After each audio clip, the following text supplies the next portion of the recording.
What's up guys, it's Linn here with the Ferris Property Group. How's everybody doing? Hopefully you're hanging in there. We are almost through this and I'm just ready to break out of my shell just as much as you are. I'm very thankful for the weather changing. I hate the winter, and we were cooped up already in December through March, even to April kind of, and then all this stuff hit and then we were stuck even longer. So the fact that I'm able to go outside more and do more things outside really helps me during this time. Now this video is going to be a quick market update, but before I dive into that, I wanted to share with you guys some of the crazy fun things that I've been able to do during this quarantine. And if you have any fun stories or anything crazy that you want to share with me, please leave those in the comments. I would love to hear some of your quarantine stories or even pictures. That would be awesome. So obviously, while in quarantine, we've had to use our technology more and more. So the first thing that went out on us was like the first week of quarantine was my wife's laptop. The Wi-Fi stopped working. And so that was priority number one. So I had to change the Wi-Fi card in order for her to be able to connect to the internet. That was like, it seemed like a huge operation. I'd take the thing apart, but it was probably one of the easier things I've ever done, and it was only about 20 bucks. The other thing that went out on us is my son's PlayStation 4, because he's been playing it for 18 hours a day, 30 days in a row, and it just got full with data. He never cleaned it, so I had to swap out a new hard drive, which was really, really simple to do. Made me feel accomplished either way. Now he's back to playing 18 hours a day. It's probably gonna crash again. Am I right? One of the crazier things that I was able to do during quarantine is actually cut my wife's hair. Here's the before picture, and here is the after picture. So if real estate doesn't work out, I may have a career lined up already. So the other thing is we cut my son's hair. We also cut his ear. Yes, he was bleeding. We cut his ear, we blamed it on the clippers. It was more user error, okay? We didn't want him to cry, get his feelings upset. It healed, he's fine, he's okay.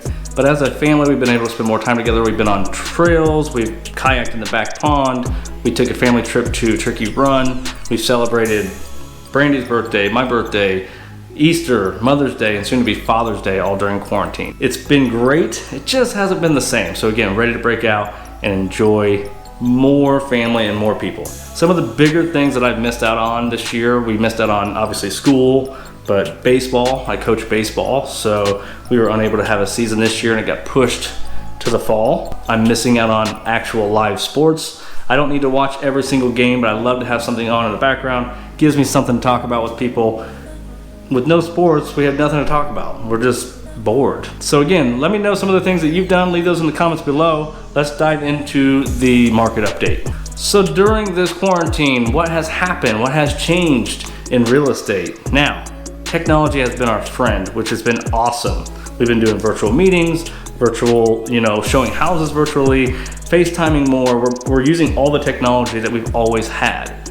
In fact, FaceTime actually came out 2010. It probably wasn't the best back then, but now it's even better, and we're able to use that more to, FaceTime somebody showing them a house and things like that. Again, technology's been around forever, but during this, we are forced to use it. So I really enjoy seeing a lot of these agents adapt, and I love seeing some of this technology that was already there improve over these last couple of months. So I'm excited to see where real estate is going to be heading in the future. So a lot of people are asking me, Paul, what do you think is going to happen over these next few months? What's going to happen over the next year? Where do you see this going? Now, luckily we live in Indiana. I say luckily, I would rather live in Florida next to the beach, but Indiana has a very stable economy and it's a very affordable city. So I'm seeing these numbers. You can't really compare Indiana to, let's say, California. Just they don't add up, right? But what I think really happened, our busier season is in the spring, and a lot of these people were gearing towards buying a house in March, April, May, waiting for that tax check, ready to go, and then of course on March, everything shut down. So I think a lot of people, what they did, instead of hitting stop, they hit pause, okay? A lot of people hit pause. Some people went through and some of the deals, everything worked out. Some people didn't want to deal with it. They were scared, they were nervous, they didn't want to mess with looking at someone else's house, so they just hit pause for the moment.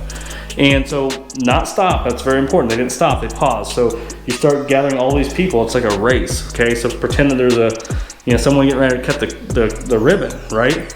And as soon as they hit play, that ribbon opens up and everyone's running to win this race. And that's where we're at right now. So what does that mean for you? If you are one that is looking to sell your house, you've got a ton of people looking to buy. It's been a challenge as an agent to even get a buyer's offer accepted because you're dealing with multiple offers, okay? So for you as a seller, that means you're probably able to get top dollar for your home, and your home's gonna sell pretty quickly. If you're a buyer, that kind of freaks you out thinking, oh my gosh, I'm gonna pay top dollar for this house. You probably will, but the good news is interest rates are still low. I'm seeing those in between the 3 and 4. In fact, right now they're about mid to high threes. So if you can get an interest rate in the 3s, you're gonna be doing pretty good. So you as the buyer, that lower interest rate is gonna help you. It's gonna give you more buying power down the road. Don't be scared of that. And I think as things start opening up, inventory is gonna grow. Right now it's very, very low, but I think we're gonna see more people feeling more comfortable listing and selling their property. Now for investors, I work with a lot of investors and I've had a lot of calls from them asking me if sellers will take a lower offer because they think 2008, they think prices are just gonna drop. And again, Indiana is very stable. Does that mean houses aren't gonna be sold for less or people are gonna get foreclosed on down the road? You may see more of that, but right now, the majority of people from the research that I've done own about 50% of their house. And that means if the house is worth $200,000, they only owe $100,000. They have $100,000 in equity. So if that homeowner did lose his job, let's say that happened, they could still sell their house, take all that equity, cash. They could buy a cheaper house. They could rent for a year and save until they are ready to buy again. I mean, there's plenty of options here.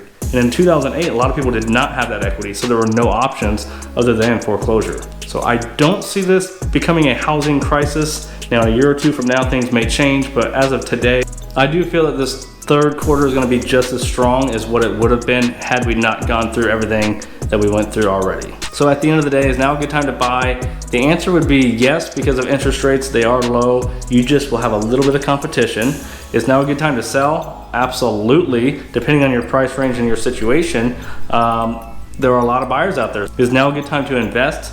And I would say the answer is still yes. And again, it just depends on what type of home you're looking for, but with lower interest rates, you can still get a good property at a decent price. If you're thinking about buying a house right now, but you are scared that you won't get your offer accepted, check out the video below. I'll leave a link there that'll explain to you how to write a winning offer.